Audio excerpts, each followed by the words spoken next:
Hey, everybody. Welcome. It's Steve Johnson with supercub.org here.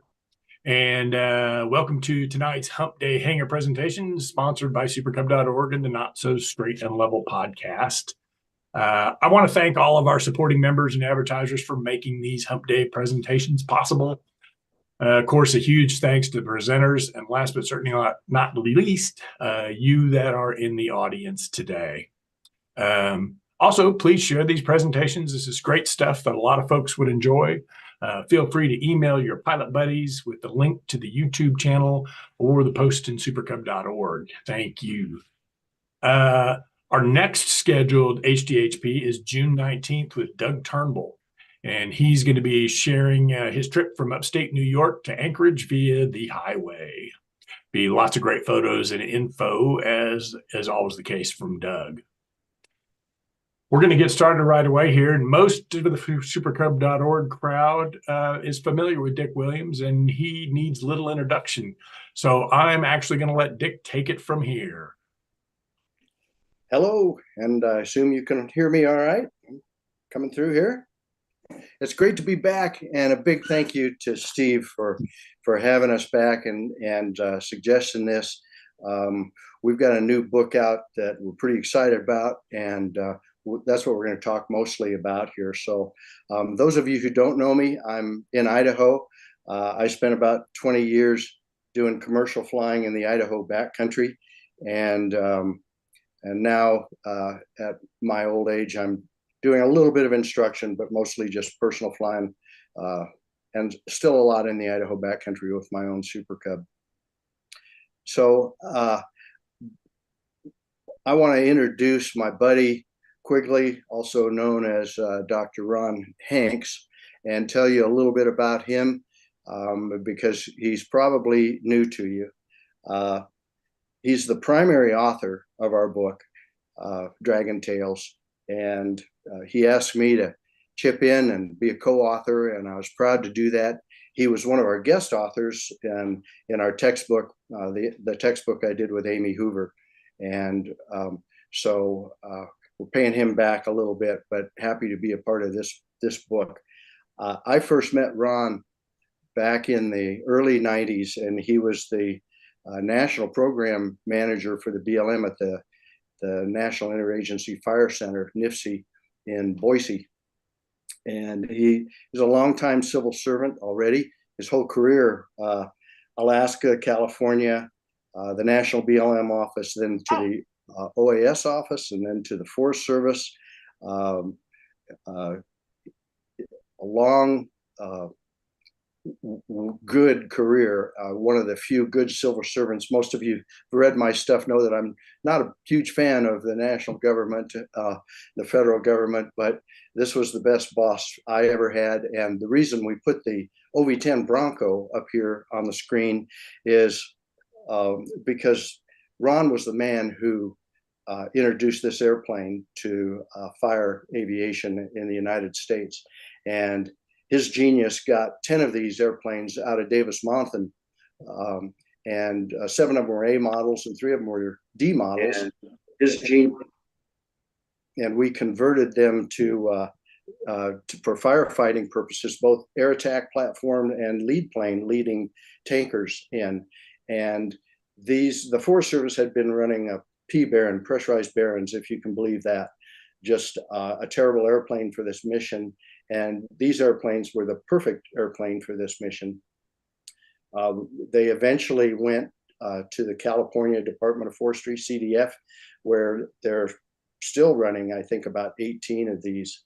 And when it was no longer financially kind of made sense, especially with the Hamilton Standard propeller governors, it was time for the BLM to move on. But what a wonderful, perfect airplane, and a huge thing that Ron did for national firefighting when he got these things out of mothballs and running. So I'm going to turn it over to Ron, and he can fill in the blanks, and we'll get going. Well, I think the big blank there is, first of all, thanks, Dick, for all the nice things you said.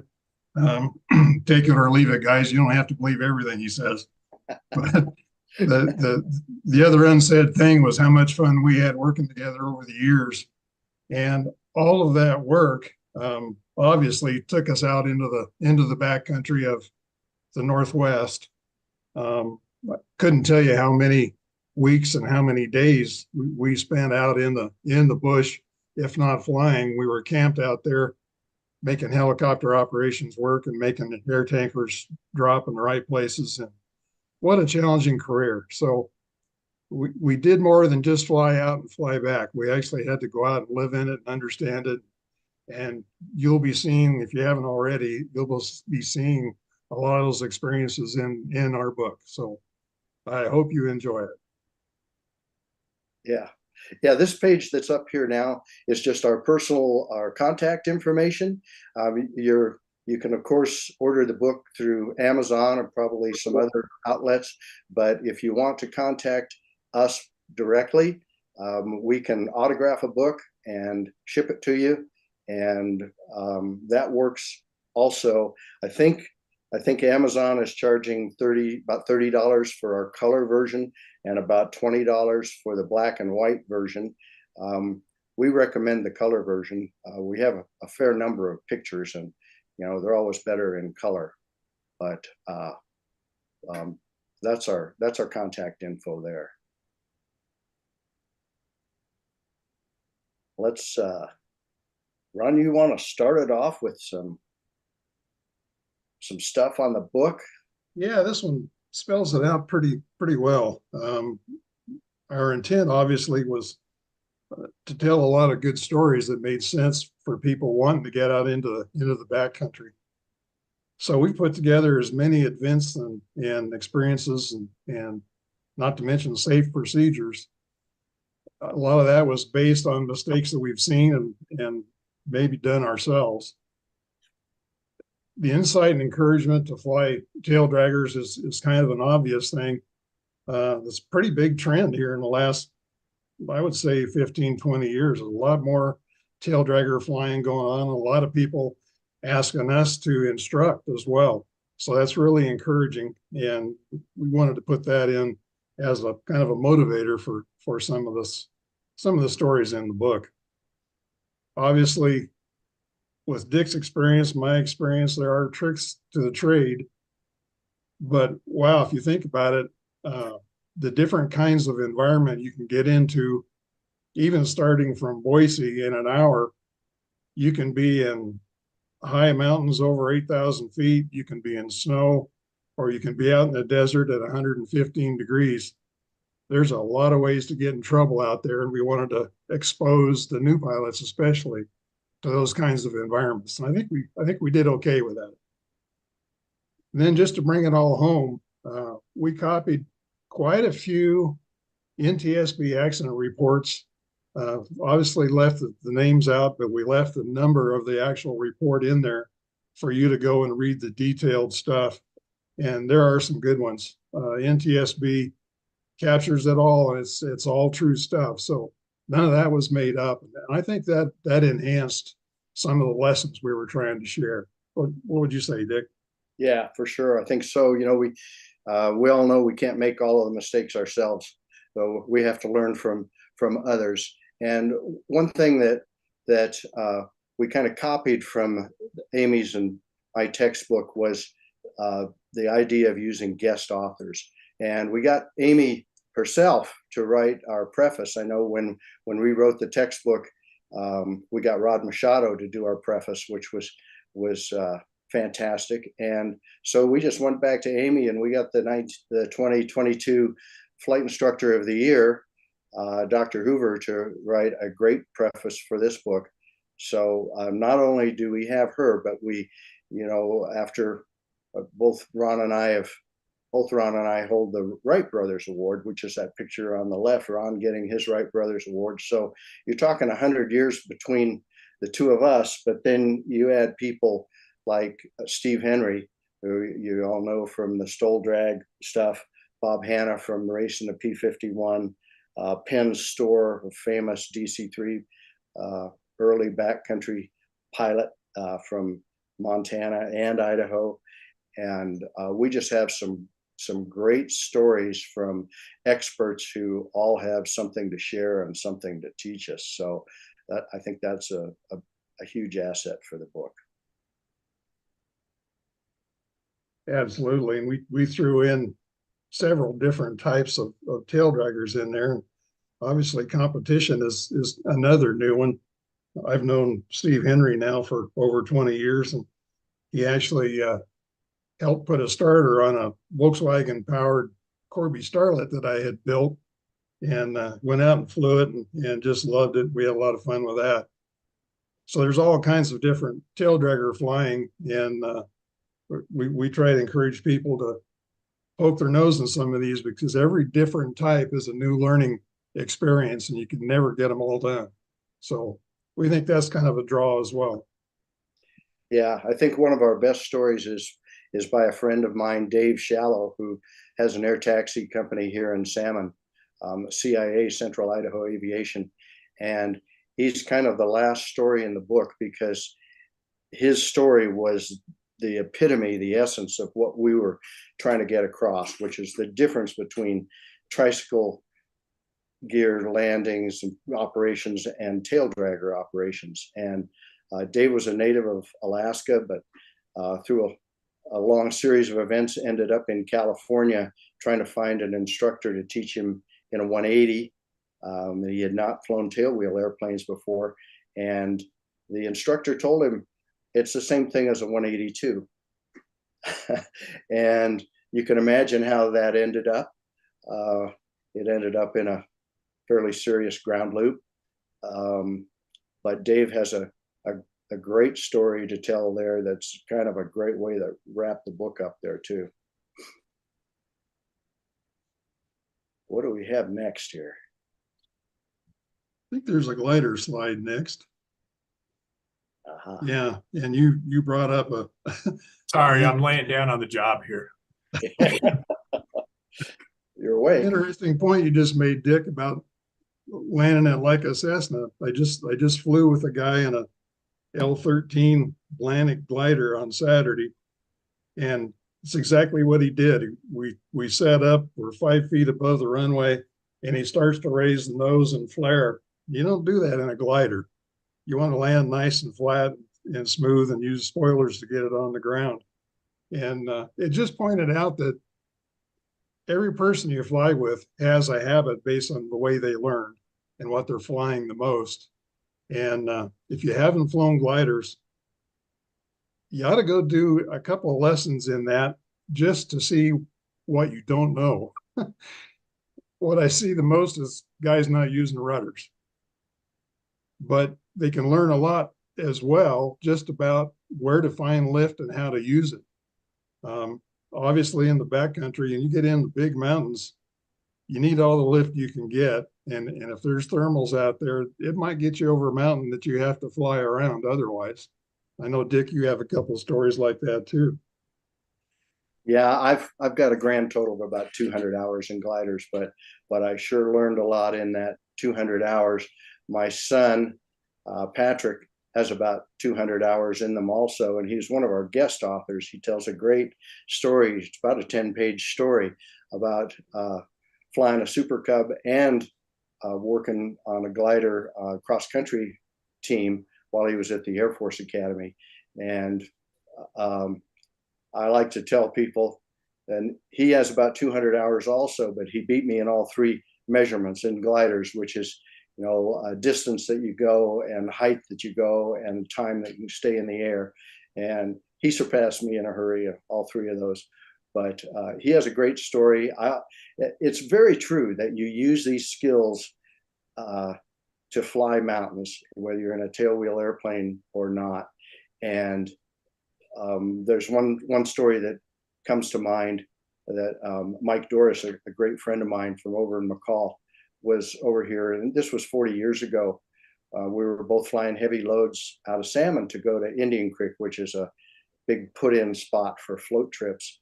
And we ended up betting a 6-pack on who could make it to Indian Creek first, the race to Indian Creek.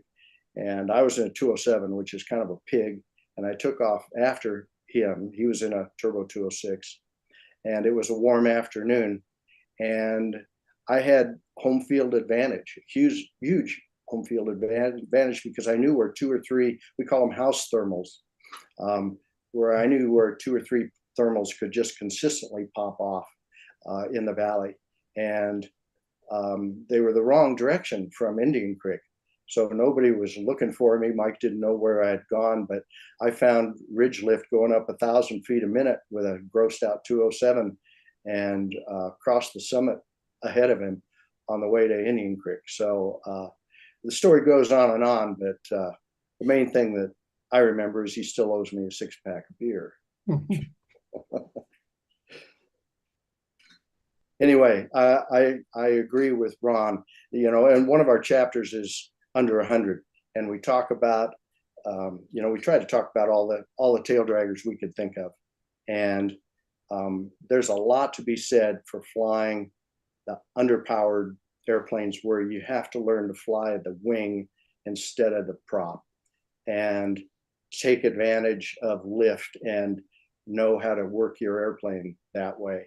And so the glider chapter kind of goes along with the whole under 100 and the advantages of flying an underpowered airplane. We love these 200 horsepower Super Cubs. If you get in trouble, you just push the throttle forward and pull back pretty much, and you get yourself out of trouble. And it's not always the best learning environment that way.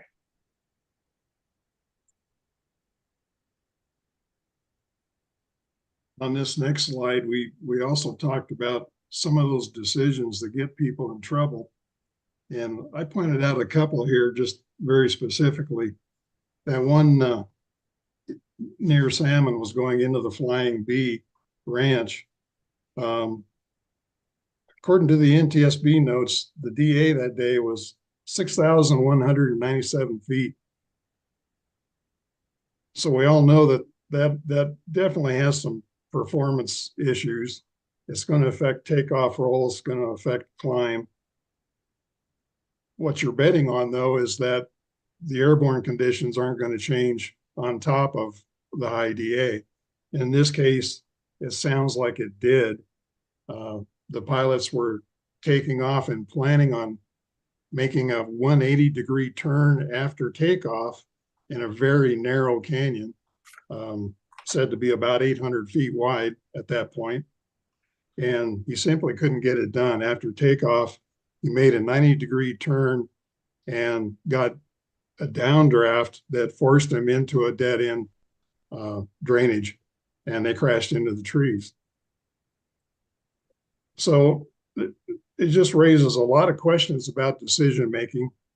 This one happened to be right at noon during the day, high DA, hot. Maybe that's the one where you just call it and wait until evening to try, or even overnight if you have to. So we like to point these things out. The one at Big Creek on page 394 was very much the same. Back to the decision making. These guys decided to take off. This was out of Big Creek, Idaho, or rather it was a landing. And in this case, it was a landing around a blind turn from base to final with a mountain in between on the downwind. So judgment is an issue of getting to the correct descent rate and pattern altitude for final. Then the decision was made to land downwind because there's an uphill slope in that direction. He ends up slamming on the brakes thinking he's too high and too fast. But in the report, he admits he had 150 yards remaining at the end of the runway where he slammed on the brakes and put the airplane on its nose and did a bunch of damage. So, with 450 feet left, why didn't he just keep rolling a little bit more and kind of tap the brakes until he could get it under control? So a lot of that decision making just gets people in trouble, and after the fact, we can really cut it up. But those two are samples of the kinds of things that we like to point out. Some of that is just experience. Some of it's the airplane. Some of it's the environment. you put them all together, and every flight is different. So it's an interesting study and a fun way to learn and grow and keep flying. Part of the fun, part of the fun we had putting this book together was getting people to talk about airplanes that we didn't know a lot about. The ones that you hear about, like P-51, you know, like the DC-3, like B-17. And we found those people. They're friends of ours who have experience flying those airplanes. And, you know, the first thing I asked Bob Hanna about the P-51 was, so, you know, what about this torque, you know, on takeoff that pulls you off the runway to the, you know, off to the left, and it's such a beast and hard to handle. What about that? And Bob Hanna just said, no, that's an old wives' tale. That's what the gods tell you because they want to be the only ones to fly the airplane. And then he goes on to talk about all of his racing experiences and all the May days that he had. He was basically the test pilot as well as the racing pilot for Voodoo Child and Bob Buttons, who owned that airplane. And it's a pretty fascinating story of just dealing with one emergency after another. And then listening to Penn Store and Lockheed Chrysler talk about the DC-2s and the DC-3s and when they used wheel landings versus three-point landings and why, and tail wheel locks, and a lot of fascinating stuff that most of us will never get to fly that stuff, but we can read about it from some experts who tell us the truth and have the experience in those. So that was kind of one of our goals, is just to get this big gamut of tailwheel airplanes. I know when I learned to fly in 1972, I learned in a Cessna 150. I never got in a tailwheel airplane until I had about 160 hours or so, and it was 3 or 4 years later. You know, back in the 70s and 80s, it was hard to find a tailwheel airplane. The popularity wasn't there the way it is now. One of the fun stories in our book is written by Lynn Stratton, and he's talking about trying to get tailwheel time and what he did, the things he did to try to get tailwheel time. You know, 6'4" big guy, and he was cramming himself into the back cubbyhole of a 185 so he could get 30 minutes flying it. And that kind of passion for aviation, I mean, that's a great story that Lynn tells about what he went through to get a few hours in a tailwheel airplane. And then we interview Tim Keogh, who has got more time in a Super Cub than anybody I know, about, I think, 16 or 17,000 hours in just Super Cubs doing predator control. And you don't do that without picking up some, what I call golden rules and rules to live by. So Ron and I have some good stories, but we sure got some good other ones from our guest authors too. It really did. Hey, I wanted to say, while we're still in this accident report slide, we'll just kind of throw out a question here. You know, I'm, as an instructor with nowhere near the experience that you guys have, one of the things that I think about a lot is, how do you help people learn decision making? To me, it seems like one of the hardest things to I mean, I think we eventually get there by doing things, by not dying, you know, by living through a lot of experience, but trying to help people polish their decision making is one of the things that I often think about when working with students. And I don't know if you guys have any comments on that. I know one of the things I do with my glider students, especially, they know already they're only going to have one shot at the landing. So I try to set them up with situations where they have two choices to make. Do we go with the wind, or do we take a shorter approach, take a risk of maybe coming up short if you don't nail the airspeed?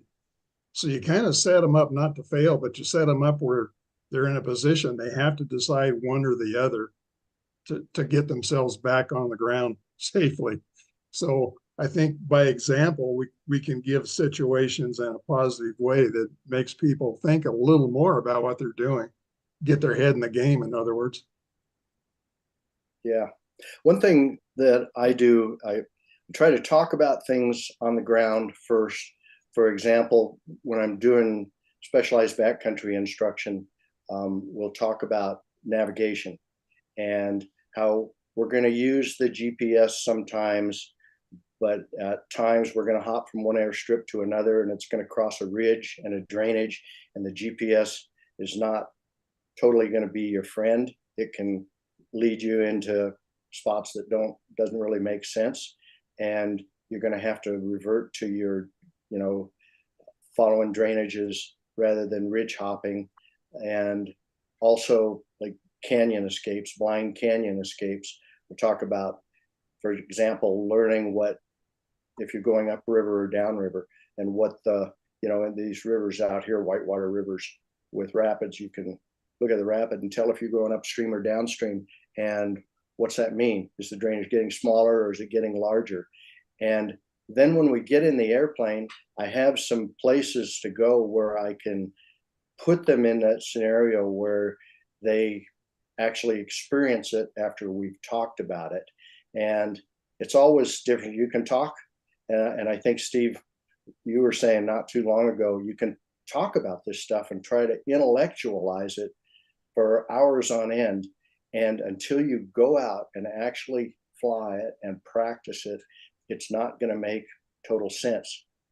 There's one place that I like to take students. It's called Atlanta, Idaho. It's on the South Fork of the Boise River. And from there, we go to Graham, which is on the Middle Fork of the Boise River. And I tell the student that they can use their GPS and they can see both the airstrips on the map, and they've got to climb downstream to the west out of Atlanta. And then they've got to figure out how to get in this other drainage and get back and go upstream back to the east to get to Atlanta. And I see some interesting things. They're trying to work their GPS, but it's not making sense to them down at the lower, like the 2 mile radius or whatever. And they're having trouble reading the drainage, and they can get confused pretty easily. The same thing with blind canyon things. After we've talked about it, and I've put people in a situation like from one time was from Lower Loon to Upper Loon, which is just a big drainage of Loon Creek that comes into the Middle Fork of the Salmon. And as we were turning up Loon Creek from Lower Loon on our way to Upper Loon, the student kind of started making the wrong turn. There's a big drainage that is going upstream. They're both going upstream, but one is a small stream and one is a large stream. And I didn't let it get dangerous, but I just started asking questions. So we still going upstream? Yeah. Did that stream change size? Oh, it's pretty small. Yeah. I have a few questions just like, well, do you know exactly where you are? Oh,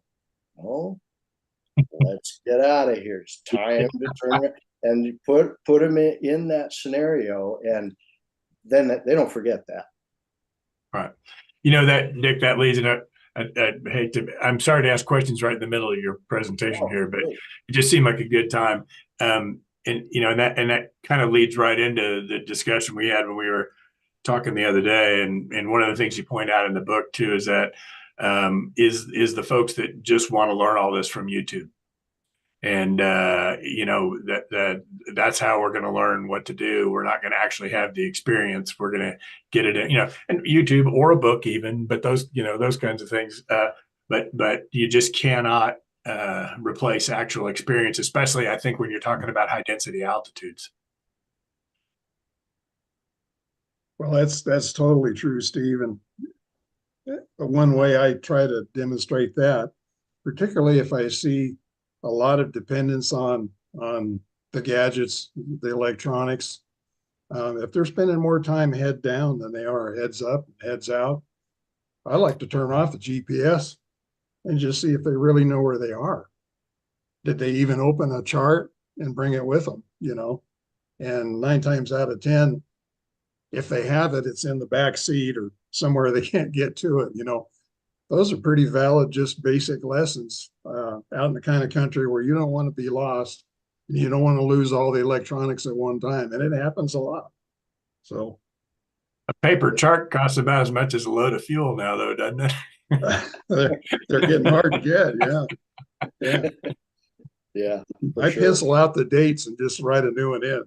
The land doesn't change much back here. Yeah, but we spend a lot of time talking about navigating by drainages and mountain peaks and rivers rather than getting into ridge hopping can get you into trouble in a hurry. One comment about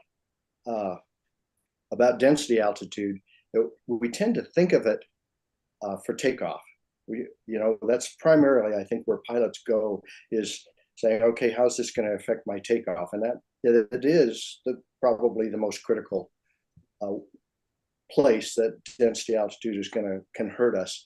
But it's also in landing because we have a higher ground speed in the thinner air as we're coming in. And that's kind of a good place where I like to have students compare their indicated speed to their ground speed on their GPS, and they can actually see that difference in indicated versus actual ground speed in thinner air.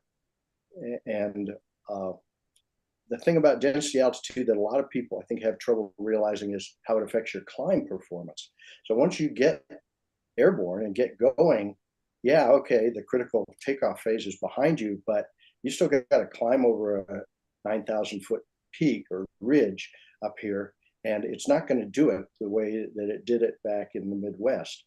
And the climb performance is just really just as critical. And that's where the navigation comes in, and the glider work comes in. Of where's the good air, where's the bad air, and where can I stay in a drainage or someplace where I can always turn around, which is, the old Sparky Imeson rule that still stands.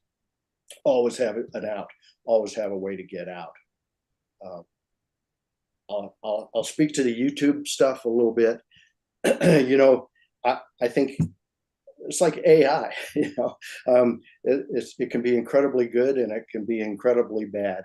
And my daughter is a big whitewater rafter, and she loves to do the Middle Fork of the Salmon River, and she spends a lot of time looking on YouTube and knows how to do it. She knows all those rapids anyway, but she likes to review through YouTube videos and look at the same water level that she's going to be going down.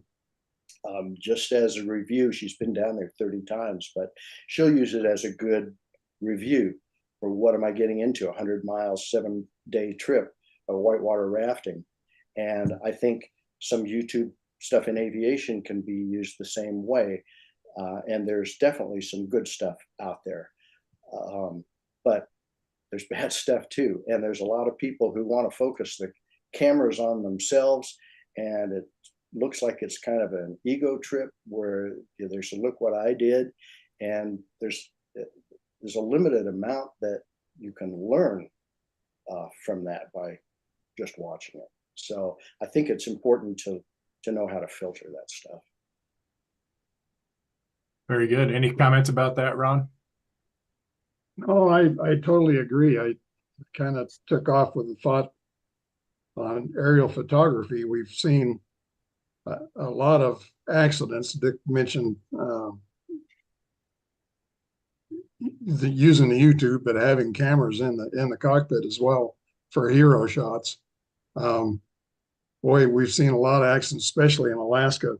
Guys looking at animals on the ground and just forgetting about flying the airplane and spinning it in.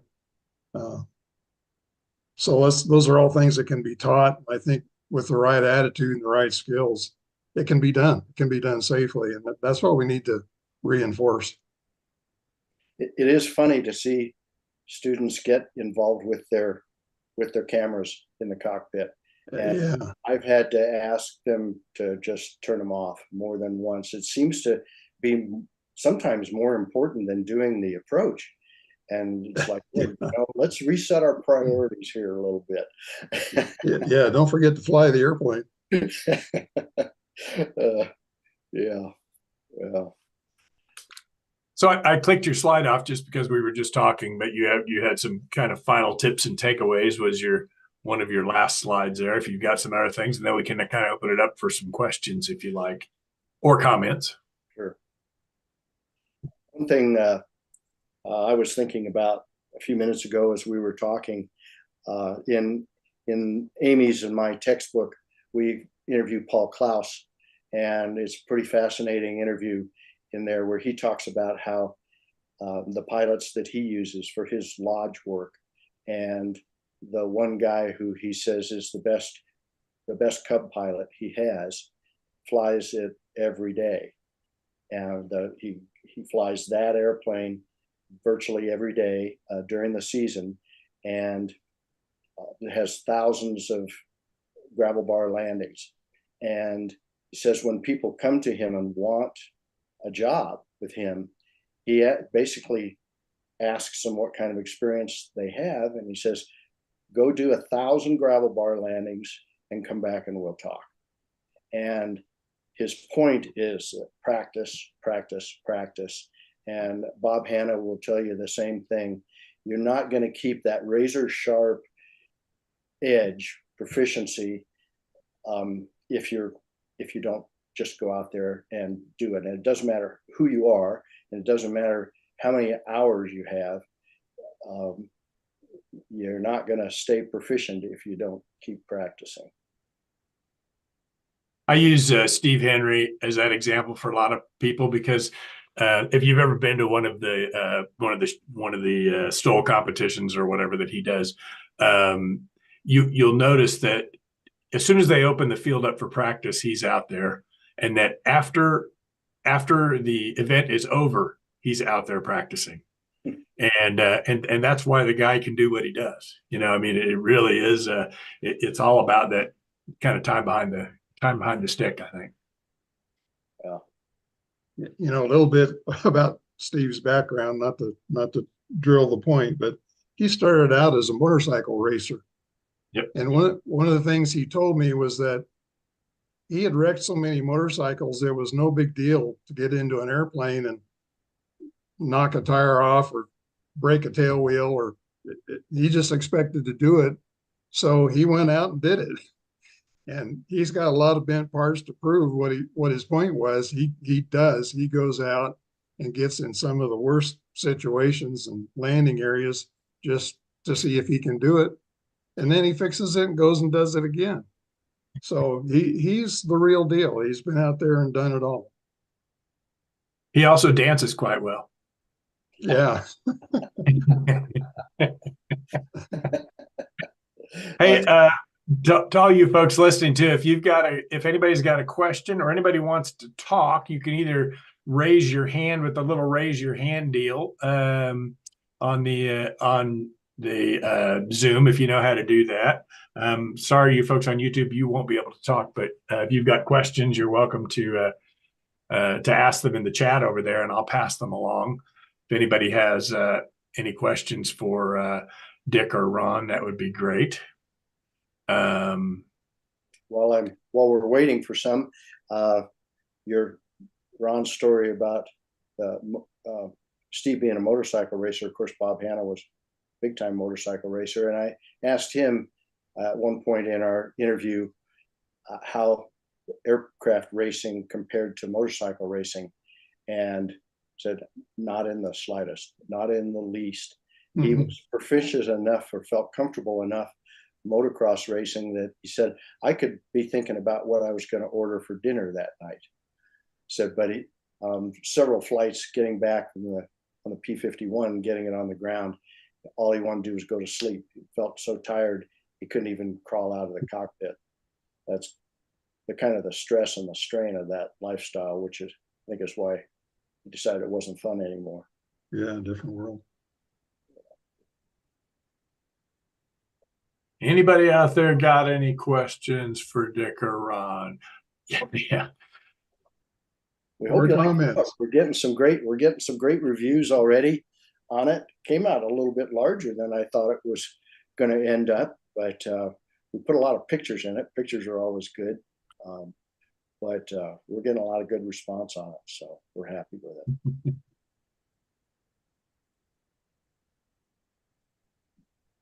Anybody else having?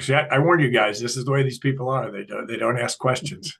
Oh, well, you've got a thank you from someone. You've also got Jay Townsend, who said the lower loon was mine on your lower loon example.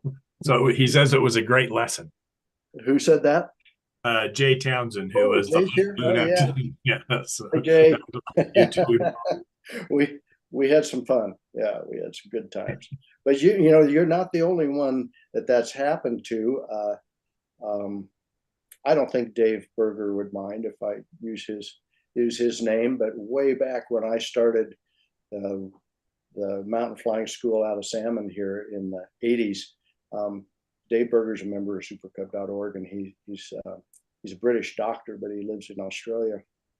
He was, I believe, maybe my first backcountry student, and we were down in the Selway River, and there's another big drainage that comes into the Selway called Bear Creek, and it's right below Selway Lodge. It's between Selway Lodge and Moose Creek, and we talked about the downstream, upstream, and that was another perfect example because we took off from Shearer, which is near Selway Lodge, and we were going downstream to Moose Creek, and he turned right up Bear Creek, and it was about 90 degrees off, but we were going upstream all of a sudden. So it's like, well, Dave, let's practice that upstream, downstream stuff. What are we going upstream or downstream? And he looked down, he looked down, he looked down.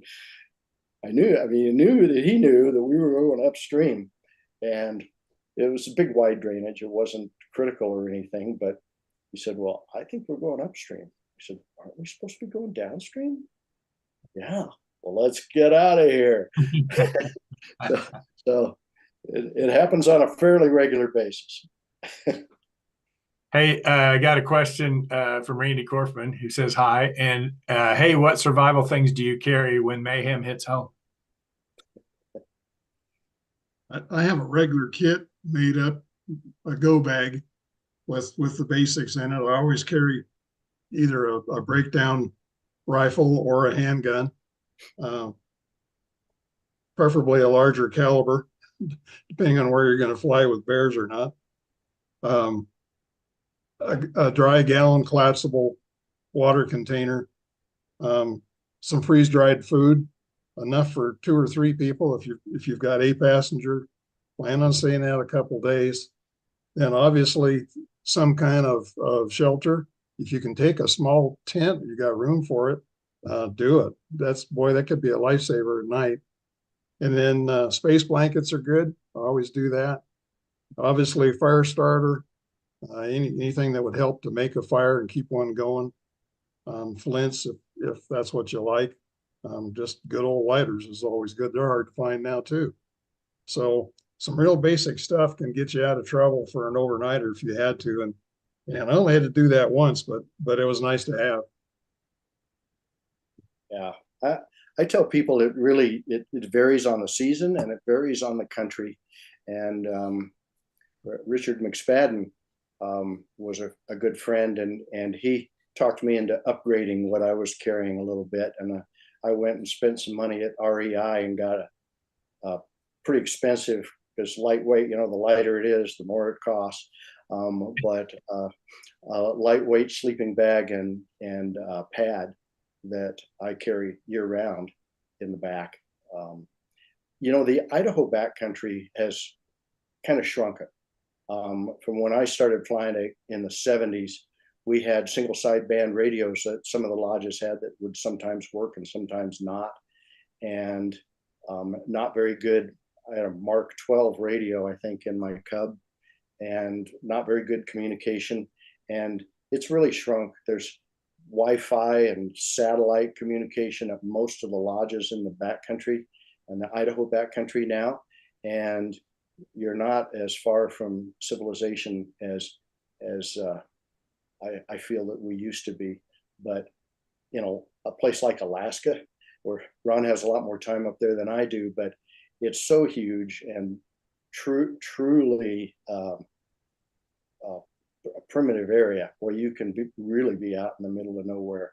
That's going to change your tune on what you're carrying, which is probably why Ron carries a little bit more than I do now. But you kind of got to custom tailor it to the. I always have snowshoes and insulated coveralls and a heavier sleeping bag with me in the winter. I don't carry all that in the summer. So.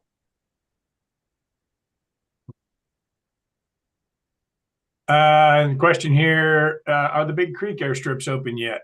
And what time of year is best to visit them when they aren't being used much? The Big Creek 4, was that the question? Yeah. Yeah, they're open. They're usable. We didn't have a severe winter, and the snow has melted fairly quickly. Of course, as I say that, about 20 minutes ago, we went under a winter storm watch here in Salmon, Idaho. So you just never know. But they're all usable. The time of year, of course, summertime is the busiest and the most pilots, and you will see the locals hardly go into the Middle Fork of the Salmon in the summer unless they have a specific thing to do, supporting a float party or going to meet a friend or something. The spring and the fall have become more popular times. Ski flying has become more popular, where you can just go in the winter and be on your own. Can be quite an adventure. You better be prepared for that. That's kind of a young man's game. I don't do much ski flying anymore, but spring and fall, the political problem that we have on the Middle Fork of the Salmon and also the Big Creek 4 is gaggle flying, where you get a group of pilots flying together, 4, 5, 6, and running around making noise and staying low in the canyon and kind of bothering the other recreators. Even though we have the perfect right, it's like riding a motorcycle against a semi truck. You can be right, but do you really want to do it? As far as making friends or making enemies. And so I think it's important to pick your times that you do that. I'm spoiled. I'm 30 minutes from the Middle Fork and the Big Creek 4, and I can go when generally nobody else is around, and I like that. But we have the right to be there anytime. It's just a matter of trying to be a little more careful, a little more cognizant of the other wilderness users around us. And there are some great airstrips that are not in the wilderness. That's the great thing about Idaho and the Northwest. The airstrips I was talking about earlier, Graham and Atlanta, they're not in the wilderness. We have a whole bunch of airstrips that are not in designated wilderness. Hoodoo Meadows that we opened last year is right next to the wilderness, but it's not in the wilderness. And you alleviate a lot of political concerns when you use those airstrips, where every bit as fun. So kind of a follow-up question to that. So the Big Creek 4, which is mile high, doing more vines, and what's the other one? Those are, Simons. Those are all now open again. Is that correct? They've never been closed. Right. That's what we say. That's our statement. They never have been closed. They were always in regular use. And the Wilderness Act states that any airstrip that was in regular use and open in 1979 or 1980, but prior to the act, the Wilderness Act, the congressional verbiage in the act says that they have to stay open unless it's extreme danger and Idaho State Aeronautics concurs, then that's the only way they can be closed. So The Forest Service has made several attempts over the years saying emergency use only. Well, the FAA doesn't, there's no term that the FAA, emergency use only. If you have an emergency, you can do anything you want. It's not a term that the FAA recognizes. So our point of view, speaking as one of the directors of the Idaho Aviation Association, is that those strips were never open or never closed. They were always in regular use. And right now we're in the middle of a lawsuit, the Wilderness Watch people, and there are 4 entities. One of them is called Broads for Wilderness. I guess ladies who like to go drive to the edge of wilderness and drink wine or something. They're actually, that's what they're called in the lawsuit. They've filed suit against the Forest Service for not closing these airstrips. And there was supposed to be a reading on that in February, and then there was supposed to be a reading on that 2 days ago on the 20th of May, and now that's been extended to June 11th. And we don't, in the IAA, we don't have a real comfortable feeling about that. We think that the Forest Service would like to have an excuse to close those airstrips and doesn't really want to fight the lawsuit. And our ace in the hole is State Aeronautics, Idaho's Department of Transportation, and the guy who's running State Aeronautics, who used to be a professional backcountry pilot and understands where we're coming from and is pushing against that. They can have a voice in the lawsuit. The IAA cannot. So we're just working alongside with them, and we'll know more June 11th. But yeah, there's some serious stuff in the works. We've been fighting it for over 40 years, and we're still fighting it. And we have similar problems with Bureau of Land Management in the other direction. Alvord Lake used to be wide open, and now the BLM requires a permit for any group of 2 or more vehicles, especially if you're going to spend the night. They want you to register. So that's happening more often than not, and we need to keep an eye on it. Yeah, I just saw something on AdWeb, I think, the other day that down in Utah, I can't remember the name of the park. It's not Arches, but they're trying to close 16 airstrips or something. Right. Yep, it's a big. It's not in Canyonlands, is it? I can't remember which one of the areas down there it is, but yeah, that's not good. Bears Ears, that is. Right. Yeah. In New Mexico. Oh, New Mexico. Okay. But no, sorry, Utah. Yeah. Well, good luck on that out there, Dick. I hope that goes well. I haven't been into any of those 4 strips for a long time, but maybe again one day. Some of those for me are okay. I've been into Mile High, and I don't really need to go back here. It's just kind of there, like you say, there's a lot of other really great airstrips in Idaho too. So yeah, it's not necessary to put a notch in your belt. I've gone to those places to camp and hunt and fish and spend several days at a time, and I think that's the ideal reason to have those airstrips, is so we can access this beautiful country and get to know it and spend some time back there. And just being able to do a takeoff and landing doesn't really prove a lot. And it's really the principle of government entities or other people trying to take our rights away.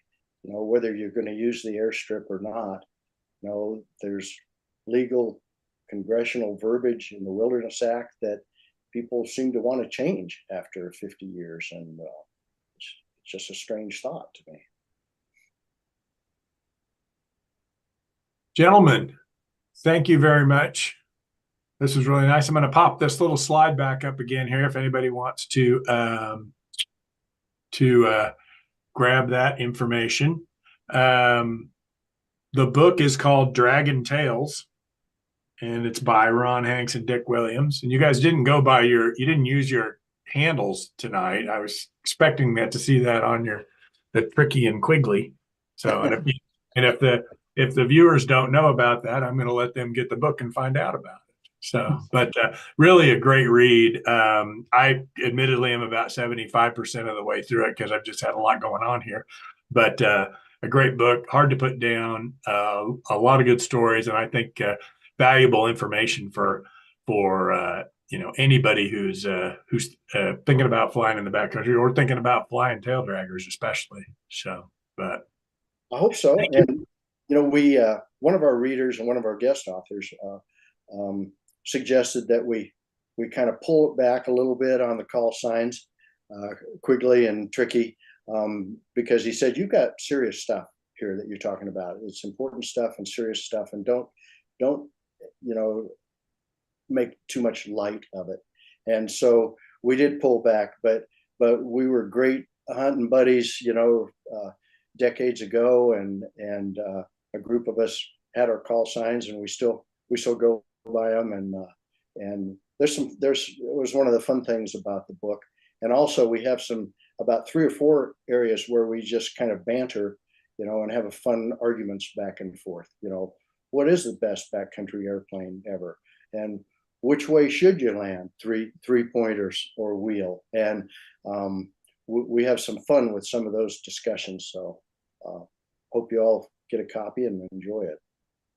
You had one last comment too from Amy Hoover, who said, "Thanks, old guys." Hey, Amy. There was one other one too about the June 11th is the deadline for comments to the BLM for the possible closure at Bears Ears.